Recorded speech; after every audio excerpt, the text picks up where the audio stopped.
Hello दोस्तों, welcome to our channel BNS education. और आज हम लोग क्लास 12th मैथमेटिक्स का one of the most important chapter integration start करेंगे।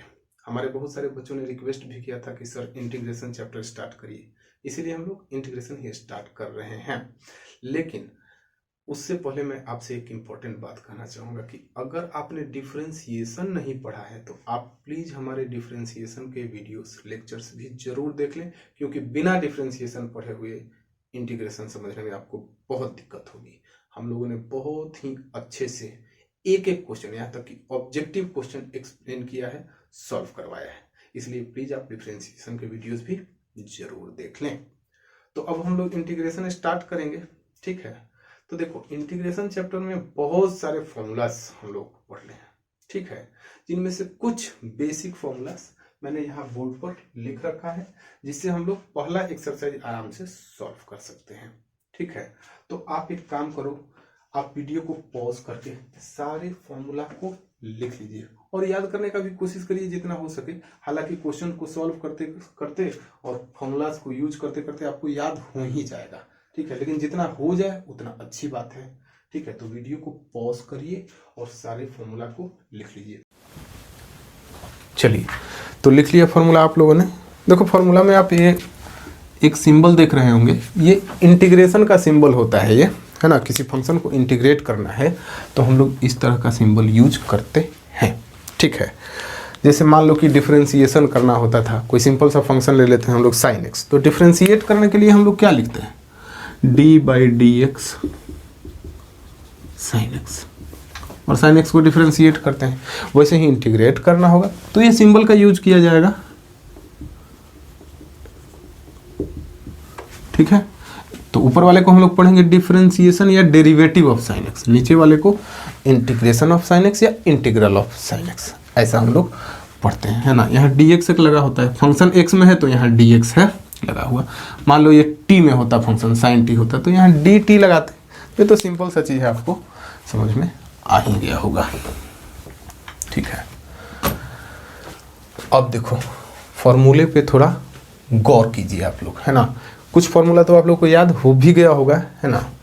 तो देखिए, x to the power n का इंटीग्रेशन देखो क्या है, x to the power n+1 divided by n+1। cos x का इंटीग्रेशन जो है वो क्या है, साइन x, है ना। और हर बार प्लस सी लगाया हुआ है हर फॉर्मूला में, तो प्लस सी एक कांस्टेंट को डिनोट करता है। जब भी हम लोग इंटीग्रेट करेंगे किसी फंक्शन को तो एक कांस्टेंट सी लगाना पड़ता है, ठीक है। तो ये हो गया एक चीज़। अब देखो, और भी एक बहुत ही इंटरेस्टिंग चीज़ समझिए। अब आप लोग देखो, मान लो कि ये जो रिजल्ट आ रहा है हम लोग का साइन एक्स, कॉस एक्स का साइन एक्स, साइन एक्स का minus cos x, sec square x का इंटीग्रेशन tan एक्स, याद तो करना ही है हम लोगों को, है ना।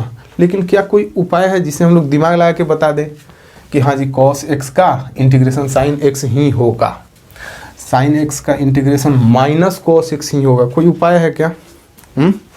चलिए कोशिश करते हैं हम लोग, आप थोड़ा ध्यान दीजिएगा इस पे, है ना। 2-3 का मैं मिटा देता हूँ, 2-3 को हम लोग समझ लेंगे तो बाकी सब समझ में आ जाएगा, है ना। तो 2-3 को मैं मिटा देता हूँ और दिमाग लगाते हैं हम लोग कि हम लोग बता सकते हैं कि नहीं। चलो, सबसे पहले ना कॉस एक्स का इंटीग्रेशन क्या होगा ये दिमाग लगा के बताते हैं। तो देखो, करना क्या होगा हम लोग को, समझिए इसको। आपको क्या बताना है, कॉस एक्स का इंटीग्रेशन बताना है। तो तुमको क्या सोचना है कि किस चीज को डिफरेंशिएट करने पर कॉस एक्स आएगा। बस आप कुछ नहीं, बस ये दिमाग लगा के सोचो कि किस चीज को डिफरेंशिएट करने पर कॉस एक्स आएगा भाई, है ना। नहीं सोच सकते हो? किस चीज का डिफरेंशिएशन कॉस एक्स होता है पता नहीं है, साइन एक्स का होता है। अच्छे से पता है आप लोगों को, ठीक है। तो लो जी, यहाँ पे लिख दो साइन एक्स, बहुत मुश्किल है। चलो, अब आपसे पूछा जाए कि बताओ साइन एक्स का इंटीग्रेशन क्या होता है, तो सेम वैसे ही करना है आपको, है ना। सोचना है कि किस चीज को डिफरेंशिएट करने पर ये साइन एक्स आएगा भाई, बोलो किस चीज़ को डिफ्रेंशिएट करने पर साइन एक्स आएगा?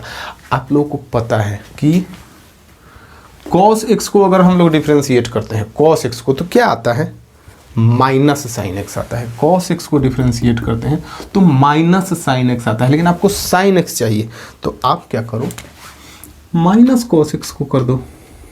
माइनस कॉस एक्स का डिफ्रेंशिएशन साइन एक्स नहीं आएगा जी, आएगा ना, तो इसलिए यहां पे अब क्या लिख दो, माइनस कॉस एक्स। ठीक है, अब चलो, अब आपसे पूछे कि बताओ सेक स्क्वायर एक्स का इंटीग्रेशन क्या होता है, तो फिर दिमाग लगाना शुरू कर दो।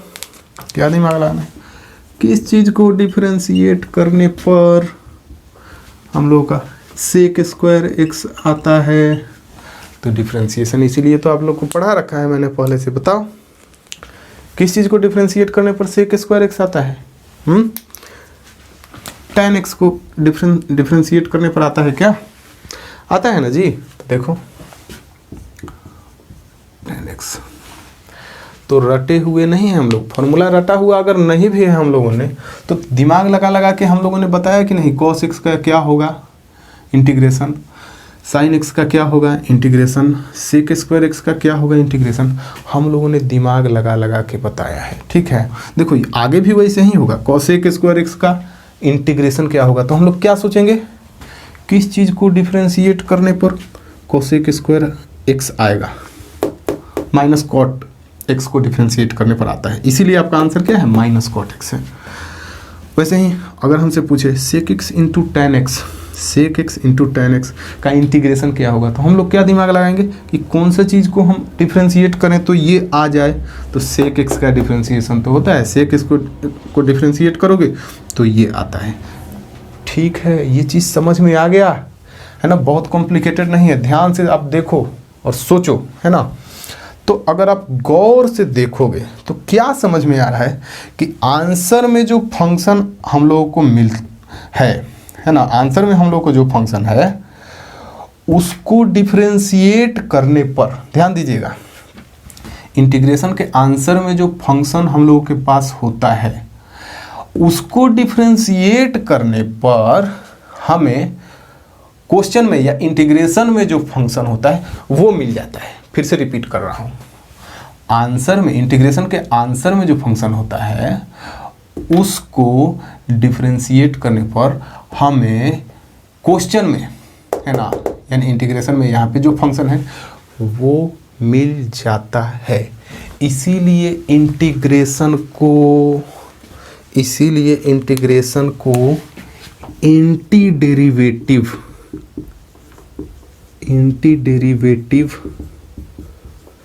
भी बोलते हैं। क्या बोलते हैं? Anti derivative. क्यों बोलते हैं? क्योंकि इंटीग्रेशन के आंसर में जो फंक्शन होता है उसको डिफरेंशिएट करने पर आपको क्वेश्चन में, मतलब जो इंटीग्रेशन में यहाँ जो फंक्शन है वो मिल जाता है, इसीलिए हम लोग इसको, इंटीग्रेशन को एंटी डेरिवेटिव भी बोलते हैं। चलिए, तो अब हम लोग एक्सरसाइज 7.1 को सॉल्व करना फाइनली स्टार्ट करेंगे। ठीक है, तो देखो एक्सरसाइज 7.1 के पहले 5 क्वेश्चन नंबर 1 to 5 में हम लोग को इंटीग्रेट करना है, दिया गया फंक्शन दिया हुआ रहेगा, हमको इंटीग्रेट करना है, लेकिन निरीक्षण विधि द्वारा, मेथड ऑफ इंस्पेक्शन द्वारा। ठीक है, तो मेथड ऑफ इंस्पेक्शन क्या होता है, तो अभी थोड़ी देर पहले मैं फॉर्मूला में आपको कुछ समझाने का कोशिश कर रहा था कि दिमाग लगा के हम लोग बता सकते हैं कि इंटीग्रेशन किसी फंक्शन का क्या होता है। कैसे? तो आप सोचो कि किस चीज़ को डिफरेंशिएट करने पर फंक्शन जो क्वेश्चन में है वो आ जाए, है ना, तो वही हमारा क्या होता है, इंटीग्रेशन का आंसर हो जाता है ना। तो यही तरीका यूज करना है, इसी को हम लोग मेथड ऑफ इंस्पेक्शन या निरीक्षण विधि बोलते हैं। तो क्वेश्चन बनाते हैं तो आपको 100% समझ में आ जाएगा, चिंता करने की जरूरत नहीं है ना। तो देखो क्वेश्चन में फंक्शन दिया हुआ है sin 2x, इसका इंटीग्रेशन करना है, यानी आपको integration of sin 2x dx ये क्या होता है निकालना है। तो हम लोग क्या दिमाग लगाएंगे कि किस चीज़ को, ध्यान दीजिएगा, और किस चीज़ को डिफरेंशिएट करेंगे हम लोग, है ना, किस चीज़ को डिफरेंशिएट करेंगे तो ये sin 2x आएगा। ठीक है, तो देखो आप पहले ये सोचो कि कौन सा चीज़ का डिफ्रेंसिएशन में, है ना, किस चीज़ के डिफ्रेंसिएशन में sin 2x होता है। ठीक है, तो आप अगर सोचोगे तो आपको ध्यान में आएगा cos 2x को डिफ्रेंशिएट करेंगे ना, तो डिफ्रेंशिएशन के आंसर में या रिजल्ट में sin 2x भी होता है ना। देखो करते हैं, दिमाग तो लगाना पड़ेगा। We know that d by d x cos 2x, है ना। cos 2x को डिफ्रेंशिएट करेंगे तो क्या आता है, डिफ्रेंशिएशन आपने पढ़ रखा है अच्छे से, तो आप इसको बता सकते हैं कि क्या आता है। क्या आता है जी, -2 sin 2x, ये होता है। cos 2x का डिफ्रेंशिएशन होता है -2 sin 2x। तो इसमें है ना जी sin 2x है कि नहीं, यही मैं बोल रहा था। चलो तो देखो, हम लोगों को तो ये पता करना है कि किस चीज़ को डिफरेंशिएट करने पर sin 2x आए। -2 तो एक्स्ट्रा है, ये नहीं चाहिए हम लोगों को, तो -2 को हम लोग इधर लेके नहीं आ सकते हैं, आराम से लेके आ सकते हैं। देखो इधर अगर हम लोग लेके आएंगे तो ये क्या हो जाएगा, -1/2 d by d x cos 2x is equal to ये sin 2x। ध्यान दीजिए, ऐसा हम लोग लिख सकते हैं। -2 इधर आ गया तो इधर -1/2 हो गया, है ना। इसको आगे भी हम लोग ऐसा लिख सकते हैं, d बाई डी एक्स। ये कांस्टेंट जो है ना, देखो डिफरेंशिएशन में अगर कोई कांस्टेंट रहता है तो हम लोग उसको बाहर लेके जा सकते हैं। तो बाहर लेके जा सकते हैं तो भीतर भी तो लेके आ सकते हैं ना। तो -1/2 को भीतर लेके चले जाते हैं, -1/2 cos 2x is equal to sin 2x। हो गया आपका काम खत्म। देखो ध्यान से, हम लोग को यही दिमाग लगाना था ना, यही पता करना था कि किस चीज़ को डिफरेंशिएट करने पर sin 2x आता है। तो निकाल तो लिए हम लोग, -1/2 cos 2x को डिफरेंशिएट करने पर एग्जैक्टली sin 2x आता है। तो यही आपका आंसर हो जाएगा, है ना। ये जो है यही आपके इंटीग्रेशन का आंसर हो जाएगा। तो हम लोग लिख देते हैं, इसलिए integration of sin 2x dx क्या होगा भाई, तो ये -1/2 cos 2x। और मैंने आपको बताया था कि इंटीग्रेशन के आंसर में हम लोग एक कांस्टेंट +c लगा देते हैं। ठीक है, तो ये आपका फाइनल आंसर हो गया। ठीक है, चलिए तो ये क्वेश्चन नंबर 1 हो गया। और हम लोग बनाते हैं, जैसे जैसे बनाएंगे आपको एकदम क्लियर होते जाएगा। चलिए तो अब क्वेश्चन नंबर 2, यहाँ पे हमें क्या फंक्शन दिया हुआ है, cos 3x। इसका इंटीग्रेशन हम लोग को इंस्पेक्शन मेथड से निकालना है, यानी निरीक्षण विधि से। ठीक है, यानी हमें क्या करना है, cos 3x dx क्या होगा ये निकालना है। ठीक है, तो चलो हम लोग क्या करेंगे, दिमाग लगाएंगे किस चीज़ को डिफरेंशिएट करने पर, है ना, किस चीज़ को डिफरेंशिएट करने पर क्या आ जाए, cos 3x आ जाए। ठीक है, ये हम लोग को पता करना है। तो ये बताओ आप लोग कि cos 3x किस चीज़ के डिफरेंशिएशन में आएगा, sin 3x के डिफरेंशिएशन में cos 3x आएगा ना जी।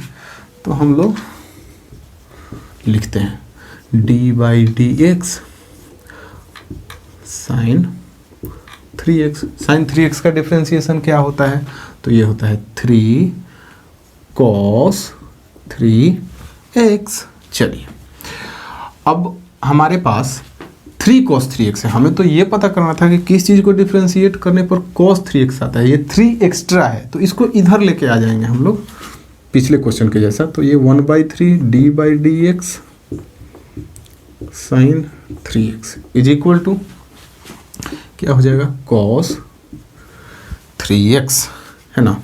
अब ये देखो कांस्टेंट को पिछली बार की तरह भीतर ले सकते हैं हम लोग, d by d x 1/3 sin 3x is equal to cos 3x। हो तो गया काम। हम लोग को पता करना था किस चीज़ को डिफरेंशिएट करने पर cos 3x आता है। तो पता चल गया। 1/3 sin 3x को डिफ्रेंशिएट करने पर cos 3x आता है, तो यही 1/3 sin 3x इंटीग्रेशन का आंसर हो जाएगा। तो लिख देते हैं हम लोग, इसलिए integration cos 3x dx is equal to 1/3 sin 3x plus एक c लगाना पड़ेगा हमें, प्लस c। ठीक है, चलिए अब क्वेश्चन नंबर 3, यहाँ पे हमें फंक्शन दिया है e⁻²x, तो हमें क्या करना है, इंटीग्रेशन ऑफ e⁻²x ये निकालना है ना। तो हम लोग हर बार की तरह सोचेंगे कि किस चीज़ को डिफरेंशिएट करने पर हमें e⁻²x मिलेगा, है ना। तो हम लोग को पता है कि e⁻²x के डिफरेंशिएशन से ही हमें e⁻²x मिल जाता है ना। We know that d/dx e⁻²x is equal to, क्या होगा इसका डिफरेंशिएशन, देखो e⁻²x होगा, और ये 2x को फिर से डिफरेंशिएट करने पर हमें एक 2 मल्टीप्लिकेशन में मिलेगा, जिसे हम लोग ऐसे लिख सकते हैं। ठीक है, तो ये होता है।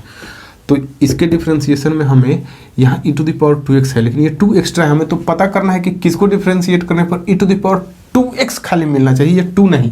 तो इस 2 को इधर लेके आ जाते हैं, 1/2 d/dx e⁻²x is equal to e⁻²x। 1/2 को भीतर ले लेते हैं हर बार की तरह, d/dx half e⁻² is equal to e⁻²x। लो जी, चल गया हम लोग को पता कि इसको डिफरेंशिएट करने पर हमें क्या मिलता है, e⁻²x। इसीलिए e⁻²x का इंटीग्रेशन क्या होगा, ये होगा। तो हम लोग लिख देते हैं इसको, इसलिए integration of e⁻²x dx is equal to half e⁻²x plus एक कांस्टेंट c हम लोग को लिखना पड़ता है, आपको पता है। तो ये हो गया आंसर। चलिए क्वेश्चन नंबर 4 में हमें ax + b the whole square है, यानी हमें integration ax + b whole square dx ये क्या होगा पता करना है। तो हर बार की तरह हम लोग क्या करेंगे, सोचेंगे, दिमाग लगाएंगे, किस चीज़ को डिफरेंशिएट करने पर ये आएगा, यानी ax + b the whole square आएगा। तो देखो x⁻n का डिफरेंशिएशन का फॉर्मूला आपको पता है, क्या होता है, n(x⁻n-1) है ना। मतलब जितने पावर का आप डिफरेंशिएशन करते हो आपको एक पावर कम मिलता है इधर। तो इसीलिए हम लोग ax + b का क्यूब लेंगे और उसको डिफरेंशिएट करेंगे, तो उसमें हमें ये मिलेगा ax + b का स्क्वायर। देखो d/dx ax + b का क्यूब, तो क्या मिलेगा हम लोग को जी, इस फॉर्मूला पे बैठाएंगे तो देखो 3 ax + b पावर n-1, तो यहाँ पे 3 - 1 2 हो जाएगा, है ना। और फिर यहाँ पे देखो भीतर वाले ax + b को भी डिफरेंशिएट करेंगे, है ना। तो ये b कांस्टेंट है, 0 हो जाएगा। ax का करेंगे हम लोग तो सिर्फ a मिलेगा, इंटू a लिख देता हूँ मैं, ठीक है। तो ये क्या हो गया, d/dx ax + b का cube is equal to 3a ax + b square, ठीक है।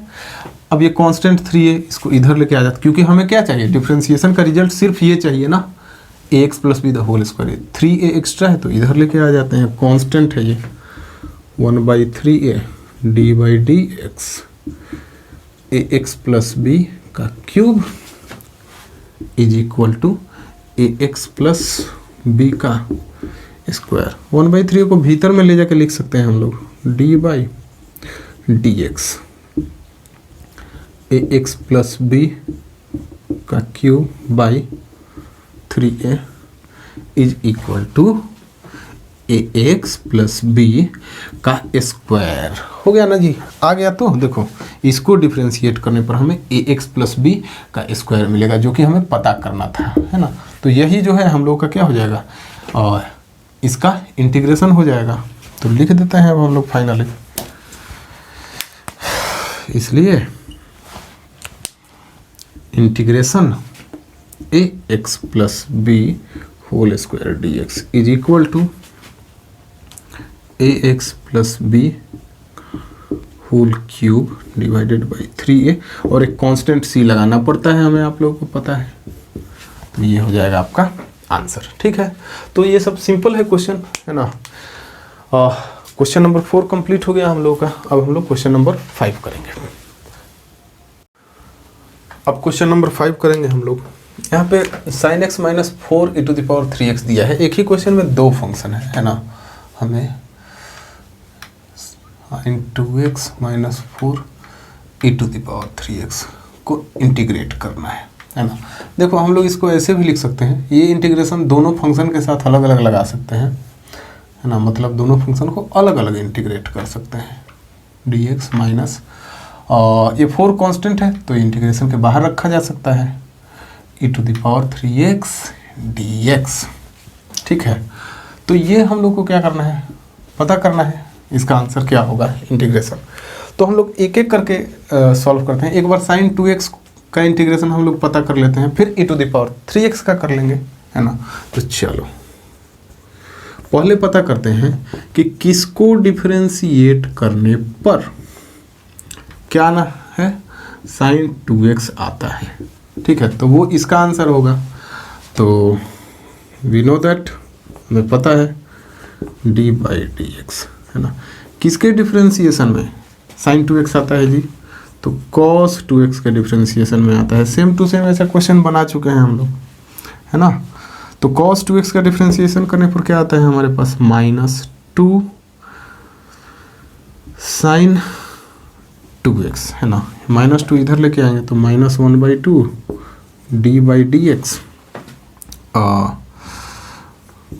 cos 2x is equal to sin 2x, फिर -1/2 को भीतर लेके चले जाओ तो d by d x -1/2 cos 2x is equal to sin 2x।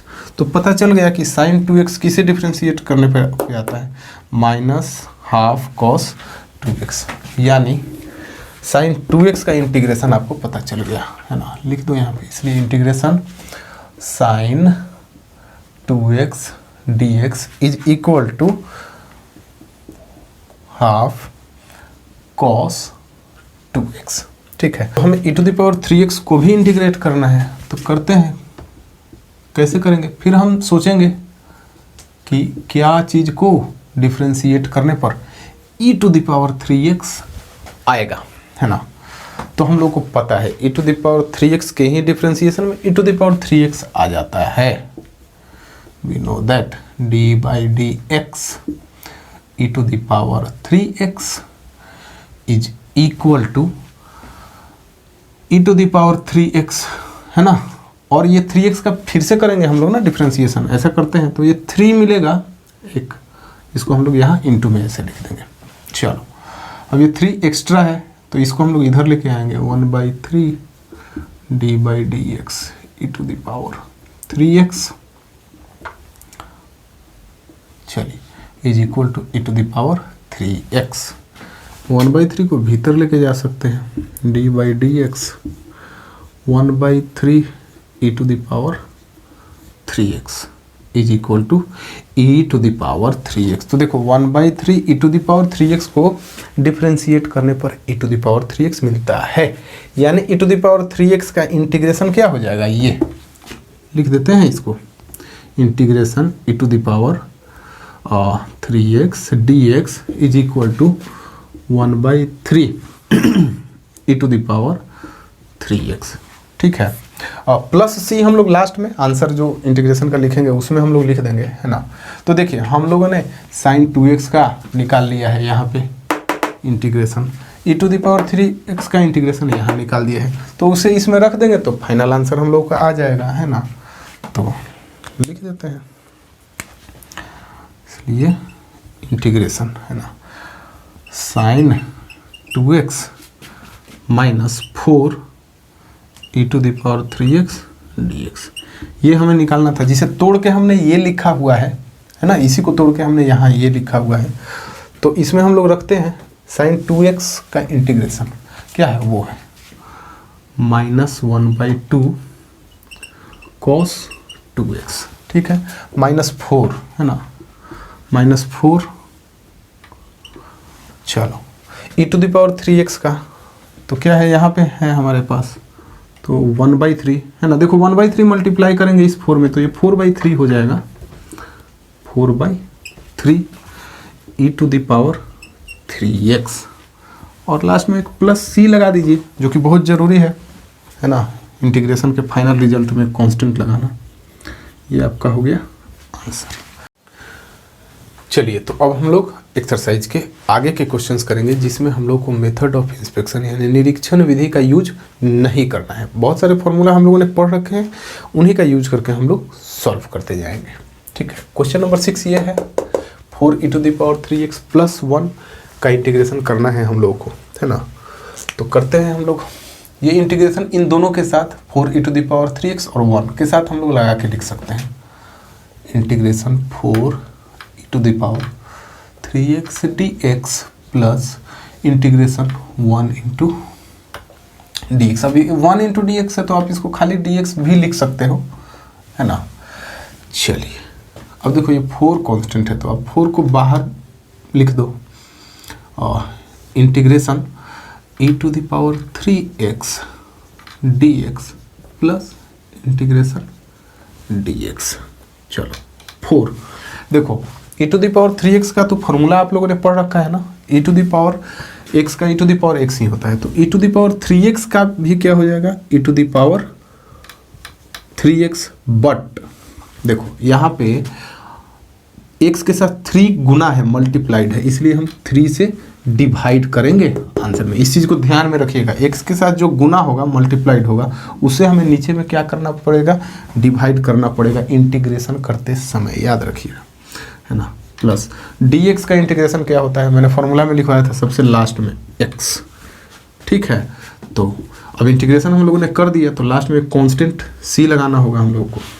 हम लोग ऐसे लिख सकते हैं इसको, 4/3 e⁻3x plus x plus c, ये हो गया आपका आंसर। तो बहुत ही सिंपल है, इसको भी करते हैं। तो देखो पहले हम लोग क्या करते हैं, ये x² भीतर में मल्टीप्लाई कर देते हैं। तो मल्टीप्लाई करेंगे तो क्या होगा, 1 में मल्टीप्लाई करोगे तो x² माइनस ये 1/x² में करोगे तो x² कैंसिल हो जाएगा और आपको सिर्फ 1 मिलेगा dx, ठीक है। तो आगे जब इसको करेंगे तो इंटीग्रेशन इन दोनों के साथ लगा लेंगे हम लोग, तो क्या होगा, x² dx माइनस ये 1 के साथ तो खाली dx ऐसा हो जाएगा, है ना। चलिए, अब देखो x⁻n वाला फॉर्मूला याद है ना, इंटीग्रेशन का क्या होता है, x⁻n + 1 डिवाइडेड बाई n + 1, ये होता है। तो ये क्या हो जाएगा, x⁻2 + 1 divided by 2 + 1 minus dx का तो x होता है, और प्लस में कांस्टेंट c आपको तो लगाना ही पड़ेगा, तो x³ divided by 3 minus x plus c, ये हो गया आपका आंसर। तो बड़े ही आसान सवाल है, उम्मीद है आपको समझ में आ गया होगा। चलिए, अब क्वेश्चन नंबर 8 करते हैं।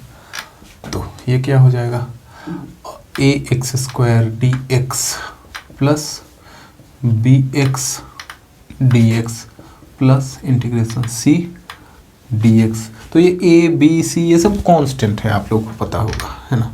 a बाहर आ जाएगा, x² dx प्लस b बाहर आ गया, x dx प्लस ये c भी बाहर आ जाएगा, dx, है ना। तो चलो, ये a x² का क्या होगा, x⁻2 + 1 डिवाइडेड बाई 2 + 1, तो डायरेक्ट इसको लिख सकते हैं ना, x⁻3 यानी x³ डिवाइडेड बाई 3, है ना, प्लस b, ये x है यानी x टू द पावर 1, तो ये क्या हो जाएगा x to the power 1 + 1 divided by 1 + 1, है ना। तो एक पावर बढ़ा के होता है ना। यहाँ x² था तो यहाँ क्यूब हो गया, नीचे में 3 हो गया। यहाँ पावर 1 है तो यहाँ इंटीग्रेशन करने के बाद आपको पावर में 2 मिलेगा, है ना, डिवाइडेड बाई 2 प्लस c, और ये dx क्या हो जाएगा, x हो जाएगा, है ना, dx का इंटीग्रेशन। और लास्ट में हम लोग क्या है, कांस्टेंट c भी लगा देते हैं ना। तो फाइनली हम लोग क्या लिख सकते हैं इसको, ax³ divided by 3 plus bx² divided by 2 plus cx plus एक कांस्टेंट c। ये आपका हो गया आंसर। ठीक है, तो अभी बहुत ही सिंपल क्वेश्चंस हैं आपके लिए। देखिए क्वेश्चन नंबर 9, आप चाहे तो वीडियो को पॉज करके खुद से सॉल्व कर सकते हैं। चलो, integration 2x² dx plus integration e to the power x dx। ठीक है, 2 कांस्टेंट है, बाहर में ले लो, और x² dx plus integration e to the power x dx। अब करो 2 x² का क्या हो जाएगा, x to the power 2 + 1 divided by 2 + 1 यानी x³ by 3 plus e to the power x का तो e to the power x ही होगा। देखो x में कुछ मल्टीप्लाइड नहीं है, यहाँ मान लो मल्टीप्लाइड रहता 2 3 कुछ रहता तो नीचे में हमको उससे भाग देना होता है, लेकिन यहाँ खाली e to the power x है तो e to the power x ही हो जाएगा, है ना, प्लस c, कांस्टेंट लगाना ही पड़ता है हम लोग को। अब क्या लिख सकते हैं, 2/3 x³ plus e to the power x plus c। तो ये आपका हो गया आंसर। बहुत सिंपल है ना। चलिए अब क्वेश्चन नंबर 10 करते हैं। तो यहाँ पे √x - 1/√x का होल स्क्वायर है। तो पहले इसको हम लोग a - b the whole square वाला फॉर्मूला पे तोड़ देते हैं तो सिंपल हो जाएगा। चलो ये √x² plus 1/√x² minus 2 into √x into 1/√x dx। ठीक है, चलिए √x का स्क्वायर क्या होता है, x होता है, पता है हम लोगों को, प्लस 1/√x क्या हो जाएगा, 1/x माइनस ये तो √x यहाँ कैंसिल हो जाएगा, -2 बचा हम लोगों के पास dx। अब ये इंटीग्रेशन इन तीनों के साथ लगा लेंगे, integration x dx plus integration 1/x dx minus integration 2 dx, है ना। तो ये 2 कांस्टेंट है जिसको हम लोग बाहर में लिख सकते हैं इंटीग्रेशन के, ऐसे, है ना।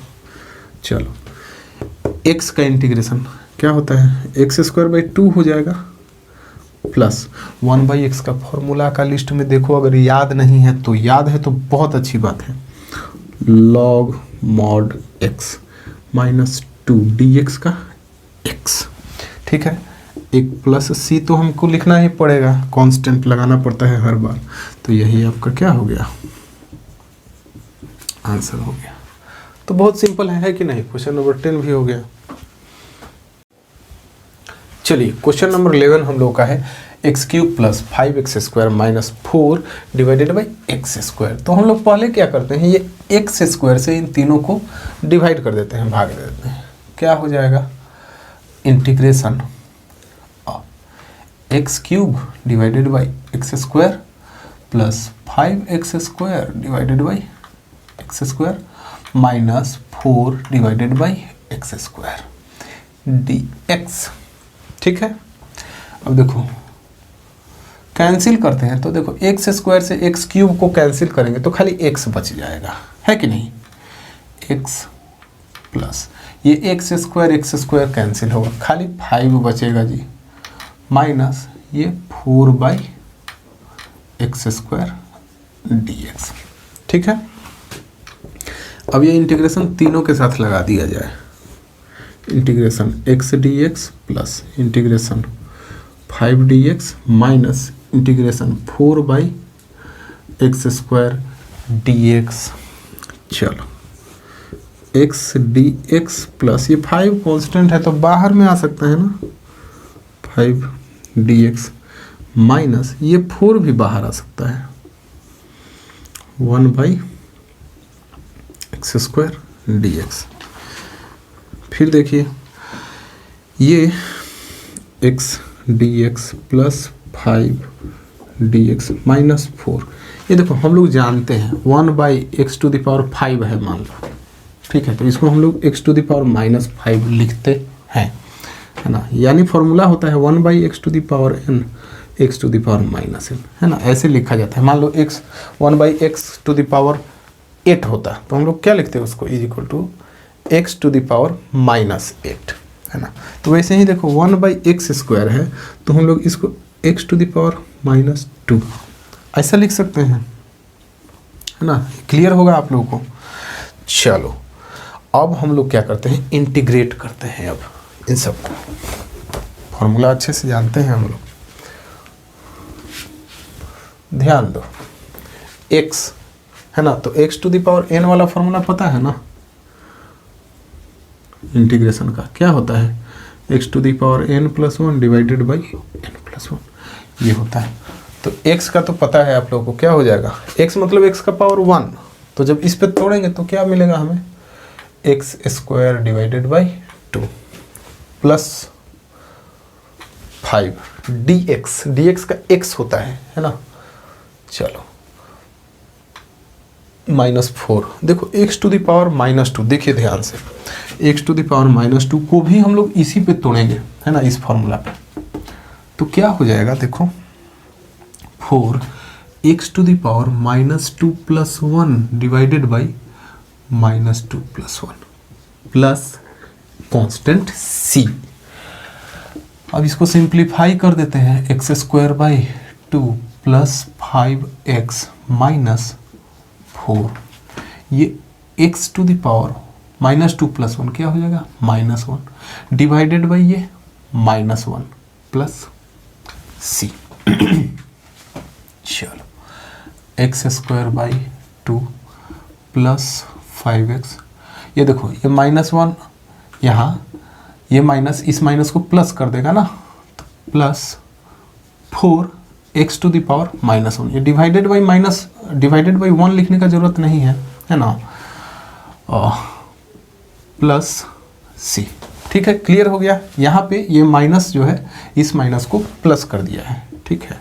चलो अब देखो x square by 2 plus 5x plus ये देखो 4x to the power minus 1, हम लोग को पता है x to the power minus अगर 5 है ना, तो इसको हम लोग 1/x टू द पावर 5 लिखते हैं, या x to the power minus 3 है तो इसको 1/x क्यूब लिखते हैं। तो x to the power minus 1 है तो इसको 1/x लिख देंगे, है ना, plus c। X square by 2 plus 5x plus 4/x plus c, यही आपका आंसर हो गया। ठीक है, बन गया क्वेश्चन नंबर 11 भी। उम्मीद है आपको इजीली समझ में आ गया होगा। चलिए अब क्वेश्चन नंबर 12 करते हैं। तो क्वेश्चन नंबर 12 में हमें x³ plus 3x plus 4 divided by √x का इंटीग्रेशन निकालना है ना।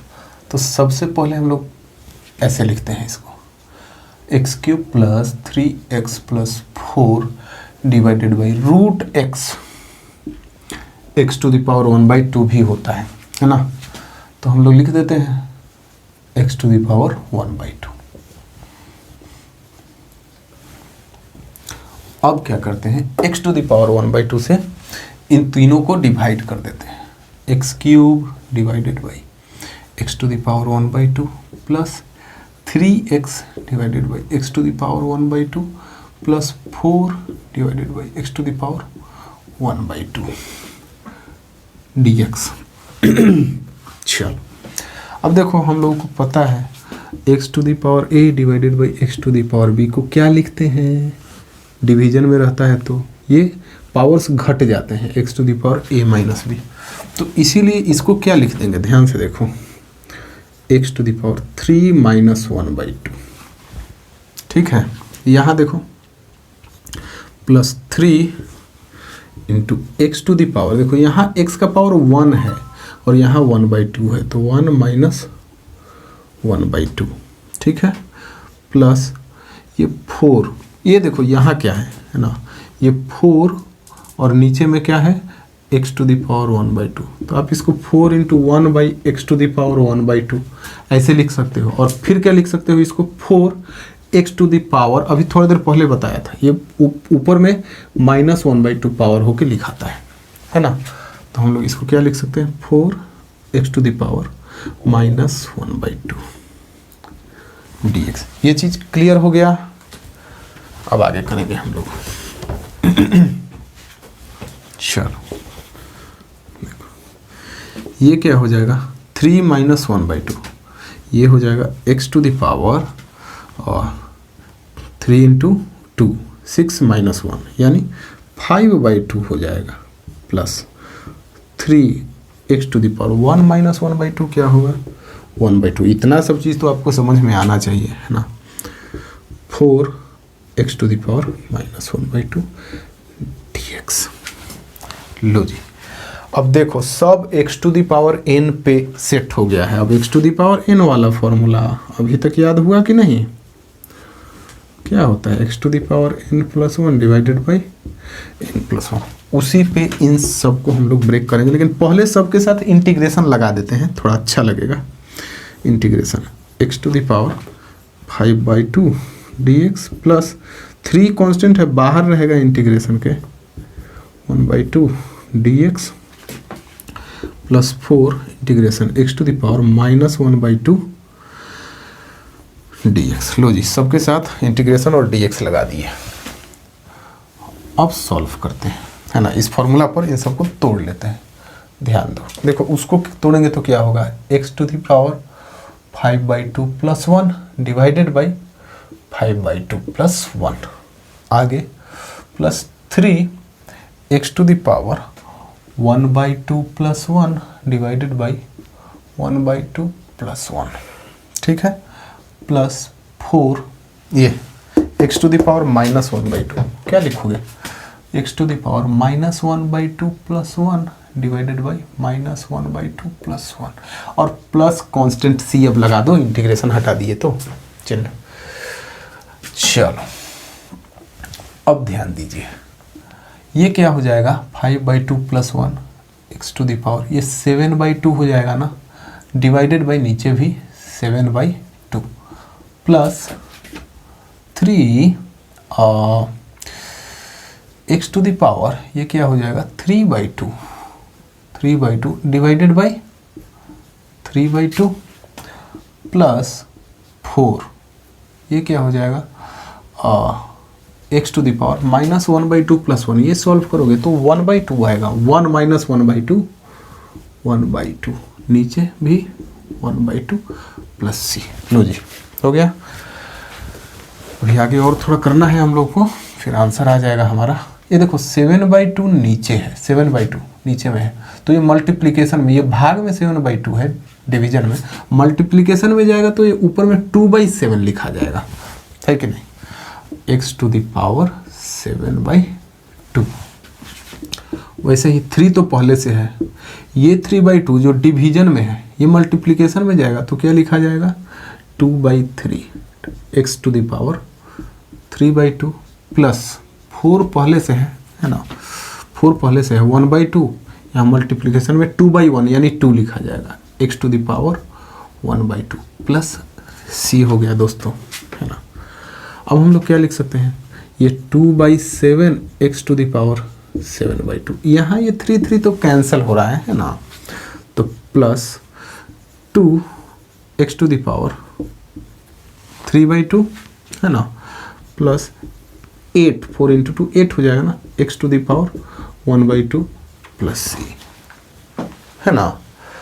तो एक स्टेप और आप चाहो तो लिख सकते हो 2/7 x to the power 7/2 plus 2 x to the power 3/2 plus 8। हम लोग जानते हैं x to the power 1/2 √x होता है, तो आप चाहो तो यहाँ पे √x भी लिख सकते हो, है ना।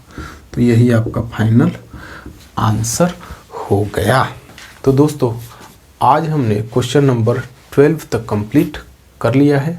आगे के क्वेश्चंस हम लोग अगले वीडियो में करेंगे। अगर आपको किसी भी क्वेश्चन में कोई भी डाउट है तो please welcome to the comment section. Comment section में हमसे पूछिए, हम लोग उसे अगले वीडियो में क्लियरिफाई करने का प्रयास जरूर करेंगे, ठीक है। और अगर अभी तक आपने चैनल को सब्सक्राइब नहीं किया है तो प्लीज़ सब्सक्राइब द चैनल, क्योंकि उसी से हमें आगे वीडियो बनाते रहने की मोटिवेशन मिलती है। वीडियोस को लाइक करिए, कमेंट करके बताइए कि आपको पढ़ के कैसा लगा, और अपने दोस्तों में ज़्यादा से ज़्यादा वीडियो को शेयर करिए, ठीक है।